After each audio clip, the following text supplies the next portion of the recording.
السلام علیکم دوستو، کیسے ہیں آپ سب لوگ؟ امید کرتا ہوں کہ آپ لوگ ٹھیک ہوں گے۔ ہم آپ کے تعاون کے بے حد مشکور ہیں۔ ہمارے چینل کو سبسکرائب کریں اور آل نوٹیفیکیشن آن کریں۔ اس کے ساتھ کومنٹ سیکشن میں ہمیں آپ بتائیں کہ ہمارا یہ امام مالک کا سیزن آپ کو کیسا لگ رہا ہے۔ جو مجھے جانتے ہیں سو جانتے ہیں، اور جو نہیں جانتے وہ جان لے کہ میں مالک بن انس ہوں۔ تاریخ کے صفحات میں ان الفاظ کی موجودگی ثابت کر رہی ہے کہ اس وقت حضرت امام کو اصلی شکل میں اہل مدینہ کے سامنے پیش نہیں کیا گیا تھا۔ اسی وجہ سے شہر رسول کے رہنے والے اپنے امام کو پہچاننے میں دشواری محسوس کر رہے تھے۔ بالآخر حضرت امام نے بڑے پروقار طریقے سے مجمع عام میں اپنی شناخت کروائی۔ اس المناک واقعے کا یہ پہلو دیکھ کر یقین کیا جا سکتا ہے کہ امام مالک کے چہرے پر جعفر بن سلیمان کے ہاتھ کی ملی ہوئی سیاہی موجود تھی۔ بعض تاریخ نویس بڑے وثوق سے کہتے ہیں کہ حضرت امام کو یہ دردناک سزا منصور کے اشارے پر دی گئی تھی۔ کچھ تذکرہ نگار کا خیال ہے کہ منصور اس معاملے میں بالکل بے قصور تھا اور جعفر نے محض خلیفہ کی خوشنودی حاصل کرنے کے لیے یہ نازیبا حرکت کی تھی۔ بہرحال اس ناخوشگوار واقعے کا سیاسی پس منظر یہ ہے کہ امام مالک درس کے دوران اپنا یہ مسلک واشگاف الفاظ میں بیان فرمایا کرتے تھے: جبری طلاق طلاق نہیں۔ یہ وہ زمانہ تھا جب خلیفہ خاندان بنو امیہ کو عبرتناک سزائیں دینے کے بعد خاندان سادات پر ظلم ڈھا رہا تھا۔ اسی ہنگامہ خیزی کے دوران بھی جب منصور کو امام مالک کی پروقار آواز سنائی دی تو اس نے ایک تیز رفتار قاصد مدینہ کی طرف بھیجا، جس کے ذریعے امام کو حکم دیا گیا کہ وہ لوگوں کے درمیان اس مسئلے کو بیان نہ کریں۔ امام نے سیاسی صورتحال کو سمجھے بغیر نہایت بے باکی سے جواب دیا: میں قرآن و سنت کے کسی حکم کو اللہ کے بندوں سے پوشیدہ نہیں رکھ سکتا۔ منصور کو امام کے اس جواب سے فوراً ہی مطلع کر دیا گیا۔ وہ حضرت امام مالک کی فطرت بے باکی اور صفت حق گوئی سے واقف تھا، اس لیے خاموش ہو گیا۔ اتفاق سے اسی دوران خاندان سادات کے ایک معزز فرد حضرت نفس زکیہ نے منصور کی تشدد اور جبر سے تنگ آ کر حق کا پرچم بلند کیا۔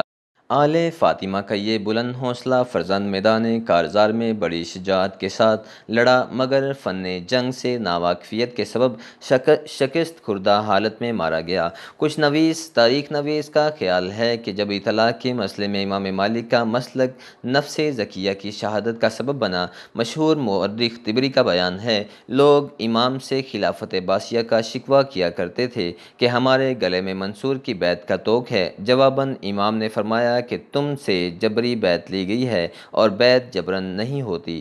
امام کے اسی فتوے پر لوگوں نے محمد بن عبداللہ نفس زکیہ سے بیعت کر لی اور امام گھر بیٹھے رہے۔ طبری اور دوسرے مورخین نے جبری طلاق کے مسئلے پر یہ سمجھا ہے کہ امام مالک نے جبری بیعت کے خلاف فتویٰ دے دیا ہے۔ اگرچہ واقعہ صرف اتنا تھا، آپ خلوص نیت سے ساتھ اپنا مسلک بیان کرتے تھے۔ منصور مذہب کی نگاہ میں بنیادی طور پر مجرم تھا، اس لیے اس کی خواہش تھی کہ امام اپنے ہونٹوں پر مہر خاموش لگا لیں۔ امام فطرتاً مرد حق پرست تھے۔ آپ نے منصور کے منع کرنے کے باوجود خاموشی اختیار نہیں کی اور پھر اسی مقام سے آپ کے خلاف بھیانک سازش کا آغاز ہوا۔ یہ حقیقت ہے کہ منصور اپنے چچا زاد بھائی جعفر بن سلیمان کو مدینہ کا حاکم بنا کر بھیجا تھا، مگر درپردہ اس کی حیثیت ایک جاسوس کی تھی۔ پہلے وہ امام کے حلقہ درس میں پہنچا، پھر خود ہی جبری طلاق کا مسئلہ چھیڑ دیا۔ بالآخر جب حاکم مدینہ کو یقین آ گیا تو اس نے امام پر سزا جاری کر دی۔ اس سلسلے میں ایک معتبر روایت یہ بھی ہے کہ مدینہ کے بعض شرپسند لوگوں نے امام کی چغلیاں کھا کر جعفر کے کان بھر دیے۔ بعض تنگ نظروں کا ایک گروہ علم حدیث اور فقہ میں امام مالک پر سبقت نہ لے جا سکا تو پھر یہ جماعت سازشوں پر اتر آئی اور سیاسی فتنے پہلے ہی قدم بقدم سر اٹھا رہے تھے۔ امام کے مخالف علماء نے فساد کے شعلوں کو اور بھڑکایا۔ عام انسانوں کے سامنے جبری طلاق کا مفہوم اس طرح بیان کیا کہ لوگوں کے ذہنوں میں الجھ گیا۔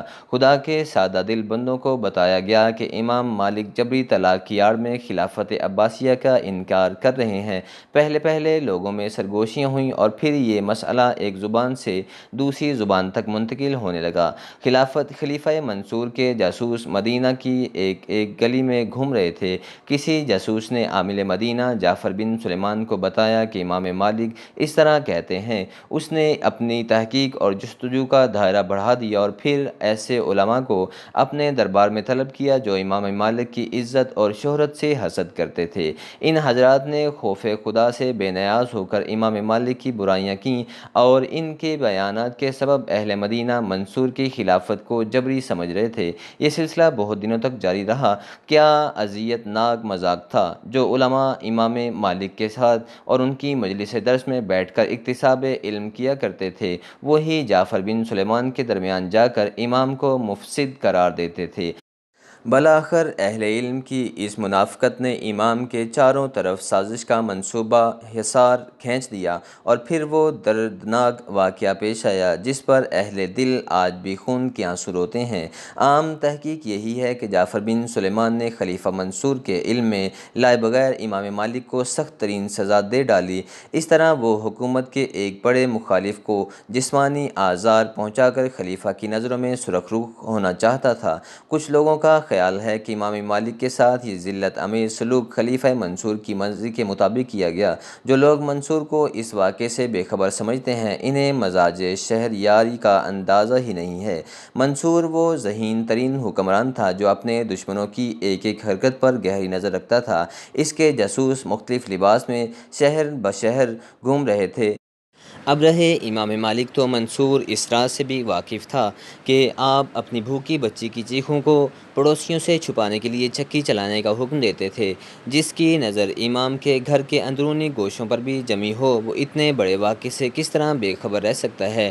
دراصل منصور کو بے گناہ اور معصوم سمجھنے والے سیاست کے اس اصول سے ناواقف ہیں کہ جب حکمران کو اپنا دامن پاک رکھنا ہوتا ہے تو وہ حکومت کے چھوٹے کارندوں کو اپنا اعلی کار بنا لیتے ہیں۔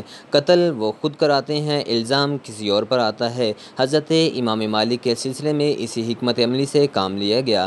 منصور فقیہ عرب کی زبان بندی چاہتا تھا، اس لیے اس نے بہت دور سے اشارہ کیا، ایسا اشارہ جسے جعفر بن سلیمان کے علاوہ کوئی دوسرا شخص نہیں سمجھ سکتا تھا۔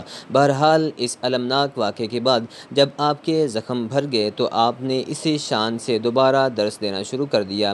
آپ برسر منبر فرمایا کرتے تھے، لوگوں، میں فتنہ فساد پھیلانے کے لیے پیدا نہیں ہوا، میرا منصب یہ ہے کہ میں خدا اور رسول کے احکام لوگوں میں پہنچا دوں۔ میں حق کو چھپا نہیں سکتا، چاہے اس کشمکش میں میری جان چلی جائے۔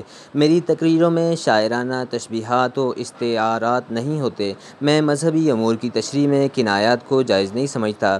اس پر بھی اگر کچھ لوگ میری باتوں سے غلط مفہوم اخذ کریں تو میں ان کے حق میں دعائے خیر کرتا ہوں، خدا انہیں ہدایت دے اور میرے ناتواں قدموں کو استقامت بخشے۔ امام کی یہ تقریر اس بات کا کھلا ہوا ثبوت تھی کہ آپ کو سیاست کی ہنگامہ خیزیوں سے کوئی غرض نہیں تھی۔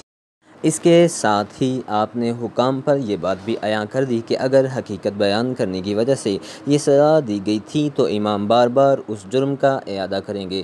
جاسوسوں نے یہ خبر بھی خلیفہ منصور تک پہنچا دی۔ امام اپنی اسی روش پر قائم تھے، مگر آپ کا سیاست سے کوئی تعلق نہیں تھا۔ منصور مطمئن ہو گیا اور اسے امام جیسی برگزیدہ ہستی کے ساتھ اس نازیبا سلوک پر ندامت ہونے لگی۔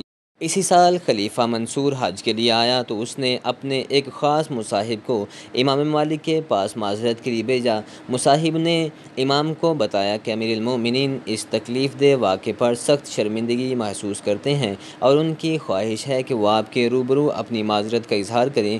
خلیفہ کی آرزوئے ملاقات کی تکمیل کے لیے حضرت امام مالک مکہ معظمہ تشریف لے گئے۔ منصور نہایت احترام کے ساتھ پیش آیا، اپنے برابر بٹھا کر مزاج پرسی کی اور پھر انہی الفاظ میں معذرت کا اظہار کیا، خدا کی قسم آپ کے ساتھ جو کچھ ہوا میں نے اس کا حکم نہیں دیا، میں نے اس بات سے بھی بے خبر ہوں کہ یہ سب کچھ کیوں کر ہوا، مجھے اہل حرم میں آپ کا سب سے زیادہ لحاظ ہے، آپ ہی کی وجہ سے میں نے ان لوگوں کو کوئی سزا نہیں دی تھی، یہ آپ ہی کی ذات تھی کہ جس کے باعث وہ مصائب سے محفوظ رہے۔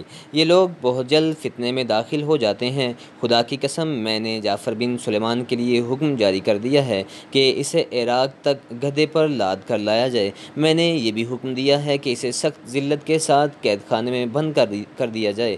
جعفر نے جس قدر تکلیف آپ کو دی ہے، میں اس سے دگنی سزا اسے دوں گا۔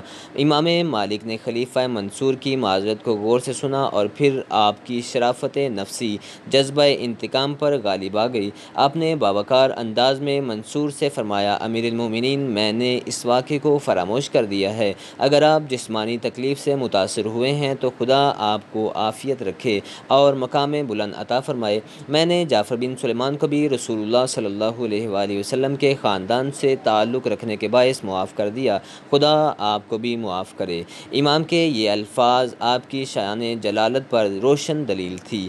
یہاں بھی عشق رسول نے آپ کی رہنمائی کی اور جعفر جیسے سنگ دل انسان کو صرف اس لیے معاف کر دیا کہ وہ خاندان رسالت سے دور کا ہی صحیح تعلق رکھتا تھا۔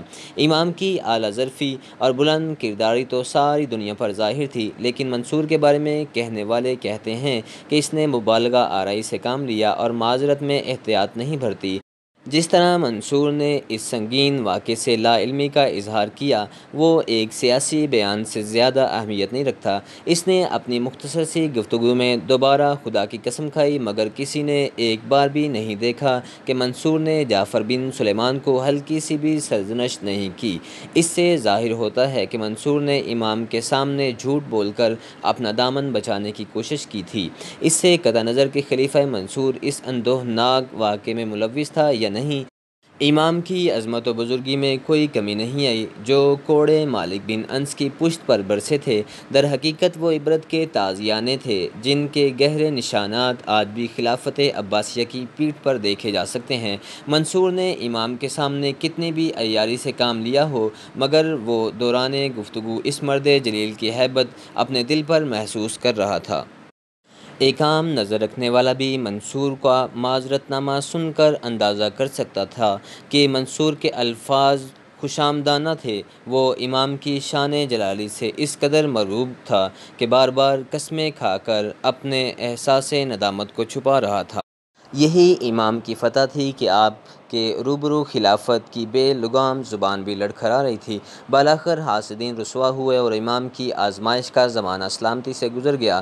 اس عرصے میں آپ نے غربت، افلاس سے بھی جنگ کی اور امر وقت سے بھی برسرِ پیکار رہے۔ پھر خدا نے آپ کو دونوں محاذ پر فتح عظیم عطا کی۔ زندگی کے راستے کشادہ ہو گئے۔ اب نہ امام کوئی کتاب خریدنے کے لیے مکان کی کڑیاں فروخت کرتے تھے اور نہ مکان سے چکی کا شور بلند ہوتا تھا۔ جسم کی آسودگی حاصل ہو گئی تھی، مگر علم کے لیے روح کی بے قراری کا وہی عالم تھا۔